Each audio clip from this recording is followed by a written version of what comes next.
Hi, welcome back to Crepe Myrtle Journals. Today I'm going to show you a little adaptation of my 10th journal and do a tutorial to make your own stencil to make miniature envelopes and little letters to go inside. I found this saying from a magazine. I thought it was perfect, creating treasures out of everyday objects. Another thing I cut out of a book was this line, and it was perfect. And I think that someday I shall have to make another larger book. I'm like, oh yes, that's totally up my alley. First of all, before we get to the tutorial, I wanted to show you some adaptions of my 10th journal because a subscriber asked if I could adapt one for sale. So I took out some elements out of my 10th journal. My 10th journal is a nature journal with this butterfly old jewelry clasp, which I already did a video on, but I wanted to pinpoint some ways that you can adapt and change an existing journal to fit a different theme. This person did not want so many owls or butterflies, so I said, how about I pull out some of those elements and add some of the things that you like mushrooms and other stuff. So I did that as best I could. I couldn't eliminate everything, but one thing that's coming up too is I'm going to make a tutorial on how to make the tiny file folders with a tiny label using old file folders and I have some special papers I'm going to do this with too, but also how to fill it with your own little notebook paper that looks like miniature paper from a notebook pad.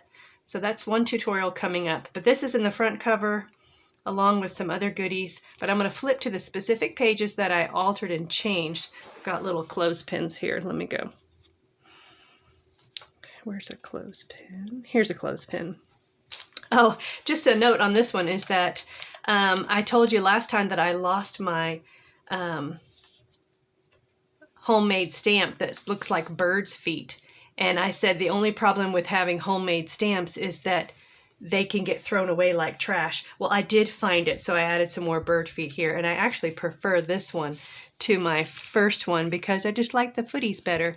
This was my first one I made probably 3 or 4 years ago in Honduras, and where I didn't have access to lots of tools. But I don't know what kind of rubber it is, but it's not foam, so I really like the impression it gave. But this is the one I just made to make up for the one I had lost, but I prefer this one, so now I've got 2.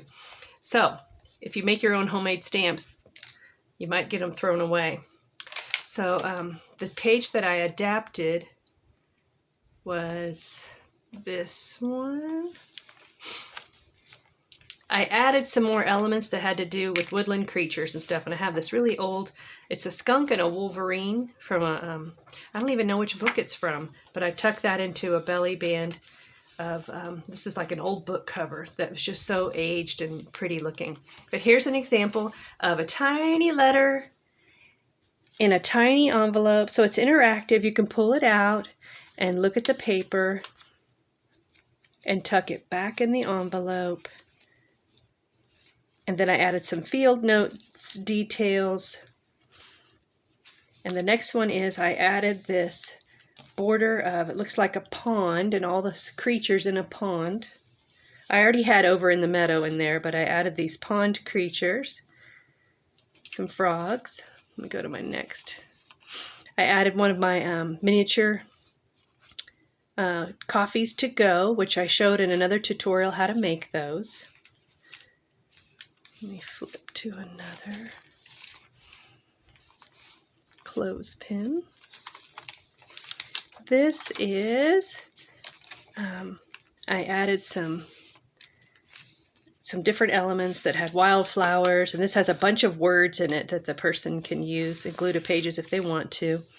But this is kind of covering a brad on the next page. What's one way to cover a brad fastener. If you put a brad fastener on a page, you can just add something on the back to cover it. But this brad fastener is covering a little heart that opens up for you to write on. So you can move this little tab opening, which is just a tiny tag with the brad fastener on it, and then you can open this up to write in it. Then it's like a hidden journaling spot. And this subscriber said she'd like some more interactive items. So that was one interactive item. Let me flip to the next clothespin. I took out some of the things that were not as desired, and I put in this little bird's nest. I actually think I have a bird's nest somewhere else in this journal, but here's a second one. But one thing I like to do that's fun, that's interactive, is punch a hole in a page where things can be seen through on the other side. So in this case, the nest is almost framed by this hole. And then when you flip the page like this, when you first come to it, you see a little turtle peeking through the hole on this side. The bird's nest I got from Pam at the Paper Outpost, and I started making these 3 or more years ago when I first saw her do it, and they are so much fun. Just leftover threads from sewing and little beads to be the eggs. So that's an interactive and a textury kind of element. This has a little prairie dog on it. On the next page, I added one of my homemade string envelopes. Actually, this I bought an envelope like this at the dollar store, and I just opened it up and used it as a stencil. So I put in some goodies in there related to woodland themes and added that to be more tailored to what the person who's buying it wants. And then the next clothespin is a little side tuck on top of all these woodland creatures, a wolf, and a fox and a rabbit and a toad, and it looks like a a squirrel. And then, I'm trying to remember. Oh, this was to show you that I used a homemade stamp to make that leaf on a piece of fabric. You can see the stamp here. That fabric looks like some green army camouflage print, but I just stamped onto that to make kind of a rustic, woodlandsy kind of detail. Let me find the next clothespin. Oh, did I miss one? No, I just didn't take the clothespin off.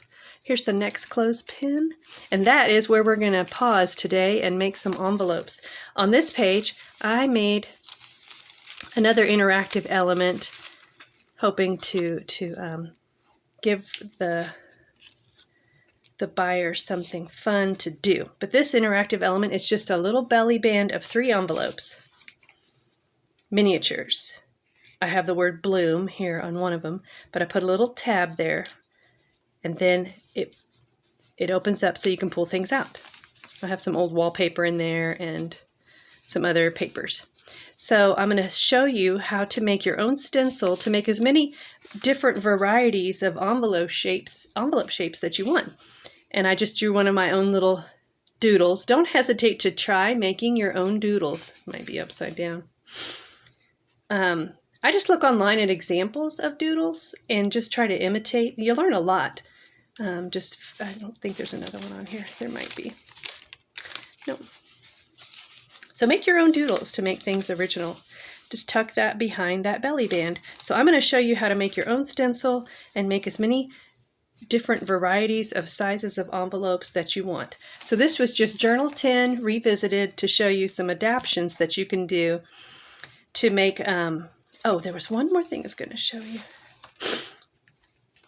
Yeah, the challenge is finding it. Oh, here it is. I'm going to, this I followed a tutorial from someone else to make an accordion folder where you can tuck things in, but that was so much fun. And you didn't need a lot of tools. I mean, you have an eyelet setter, but you can also just glue something on there to make a weight, and I added this on that to make it kind of hang. I think that was Wendy at Wendy's Journal Adventures. And just sounded like and. But I used some special paper that I'm going to do a little review of in another video when I make the tiny file folders. So that was Journal 10 Revisited. And now let's make our stencil for envelopes. Get my little clothespins over here. Okay, starting with scrap paper and the size of the envelope that you want. I have a lot of examples of my stencils here, but here's how I started. Find a piece of paper the size of the envelope you want. Here is the one I just made as an example. Here's a long skinny, this would be a long skinny envelope. And I made this stencil by wrapping paper around it and then cutting out the shape like that. I guess it would be folded like this. But here's how I did it. Find the piece of paper, the envelope size you want, and here's several different sizes. And here are several different envelopes that I've made, sort of similar to that size. This one was more just different, slightly different size than this example. And these, you can tell, are different sizes. I made them into belly bands, or they could just be a decoration at the top of a page. Just inked the edges so that the edges would pop out a little bit and look more envelope-like. So to make these varieties of sizes, I just start with the paper that I want, the size of the envelope I want, and I take a piece of scratch paper. This was some status page from the copy machine. And it needs to be at least, nope, this one actually is not big enough. Here, this is how I estimated the size. You want this to be about 3 lengths of the paper you're starting with. So let me mark that off. And you want it to be wide enough to kind of cover the envelope on both sides. Not all the way across, like at the midline-ish. So about here. So it's just eyeballing it about here. So I'm going to cut that out. That's the approximate size.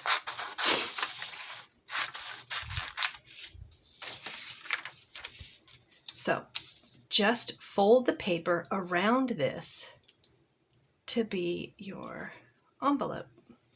This is going to be the rough draft, like, just the first step.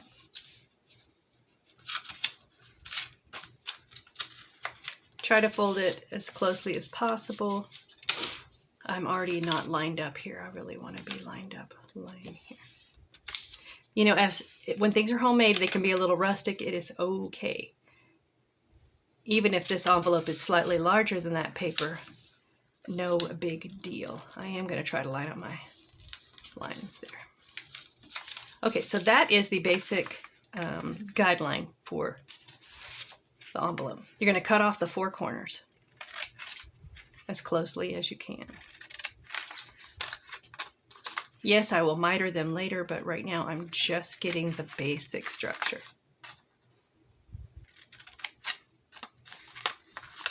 Cut off the 4 corners.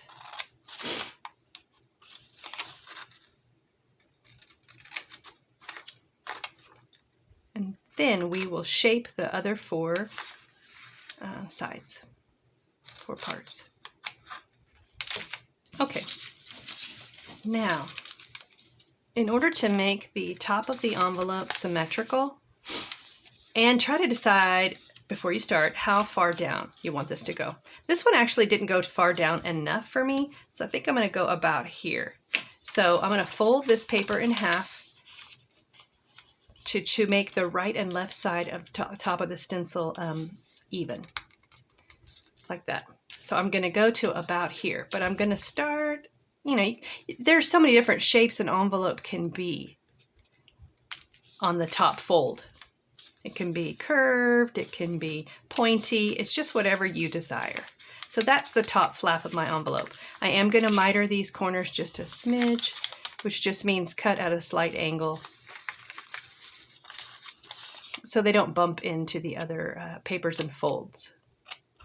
Okay, so the top flap is done. I like the way that looks. Now the bottom flap, you want it to come maybe this far up. I'm just going to mark it with a fold so I can see, because I want to be able to stick something in it.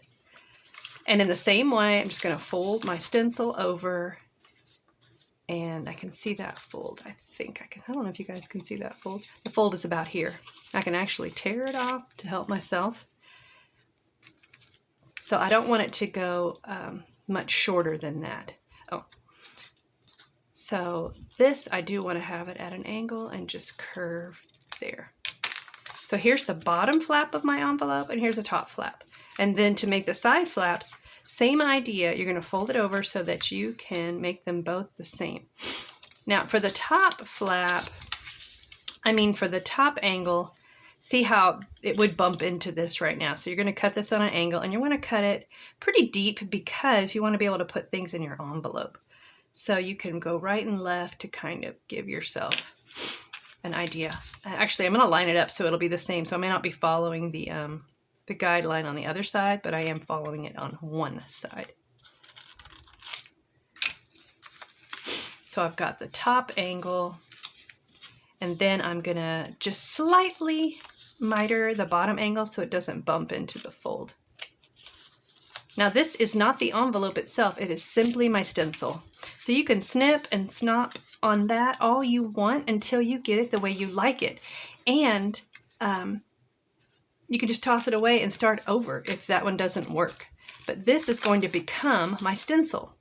And when I'm done and I've made some out of other papers, say, then it can also be the perfect envelope for that little card that you wrapped around it. It's the perfect size.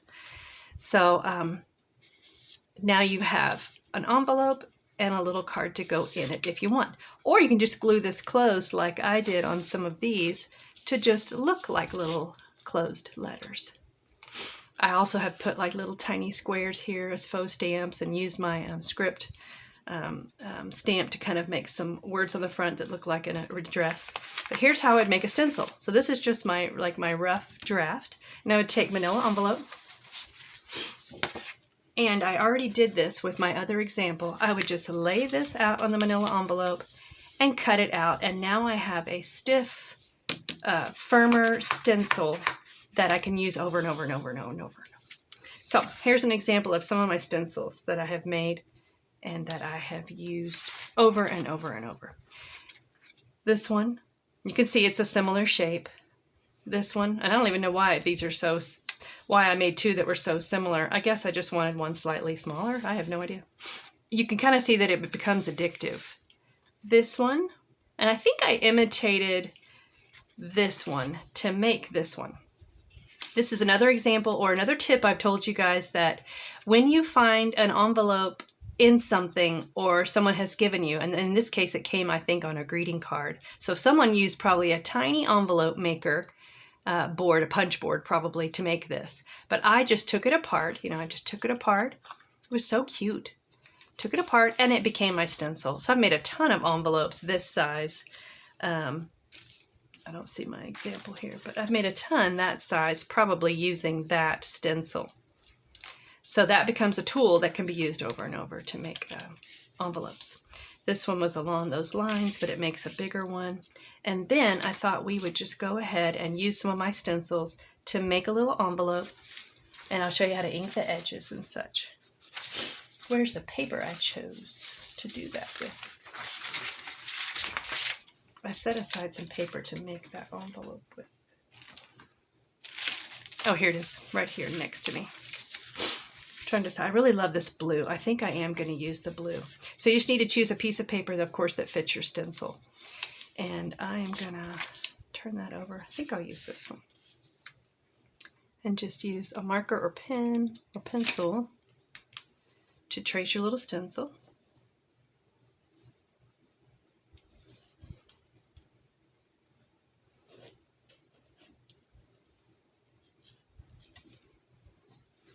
And cut it out.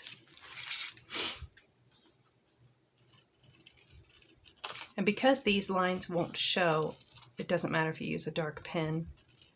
But if you want the envelope to open and put a letter inside, you might use pencil so that if you ink the edges, it will kind of disguise the lines. Or you can cut immediately inside that line to make it less visible. I sometimes try that too.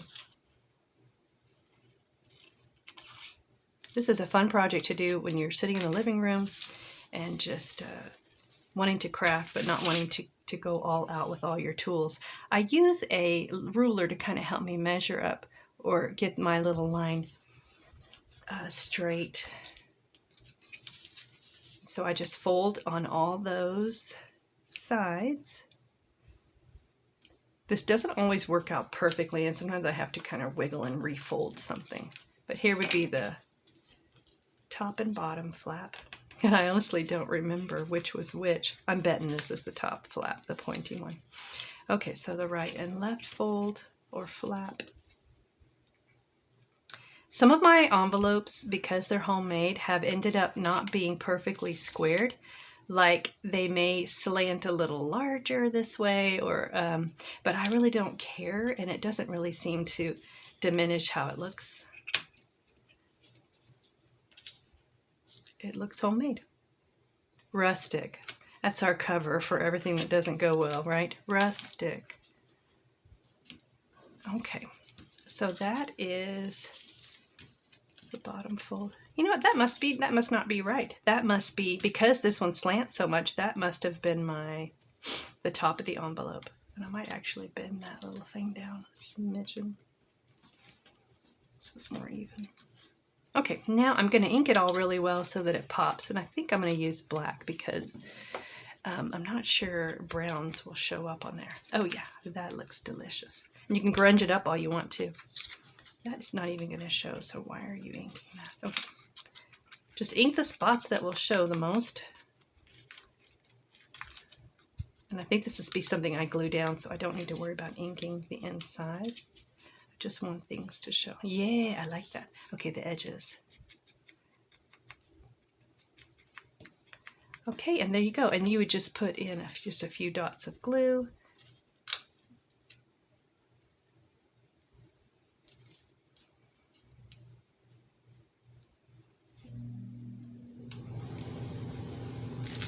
There you go. Dot, a dot, fold, fold. And then just hold that steady. Re-ink it if you want, or add brown if you want some brown grunge too, which I might do that because I like brown grunge. Just hold that steady. Okay, so you can quickly make a big variety of envelopes that look like a real letter, like that. And the example I showed you in my 10th journal just a second ago, you could leave it open and use little bitty papers to just slide in.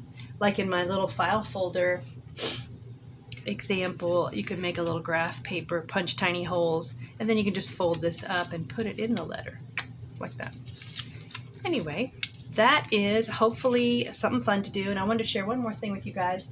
I really have been enjoying all your comments and encouragements, and it really encourages me so much. So thank you so much for the kind comments. And I wanted to tell you a couple things that are coming up. I'm going to do a flip through of my Christmas journal. I'll probably do that today. That was my first Christmas journal. And I know it's still stinking hot in Arkansas, but we're going to think Christmas. And I have a couple of questions for you guys. One question was, what do you listen to when you are crafting? I listen to chatty crafters. I really like chatty crafters. And I also listen to books for free on LibriVox. On YouTube, you can find LibriVox. I don't know if that's the actual YouTube channel, but I listen to a ton of books that are free. The one I'm reading right now is Enchanted April by Elizabeth von Arnhem. And that is my favorite movie of all time, is Enchanted April. And I decided to listen to the book. And I also listen to sermons. It's a great quiet time to listen. And the other thing I had a question for you is, what do you listen to when you craft? And the second one is, what country, city, or state are you viewing from? I can see from analytics that some people are in other countries, and I'm just curious to know what state or what country you are viewing from. So just to satisfy my curiosity. Thanks you guys for watching. I hope you enjoyed this tutorial.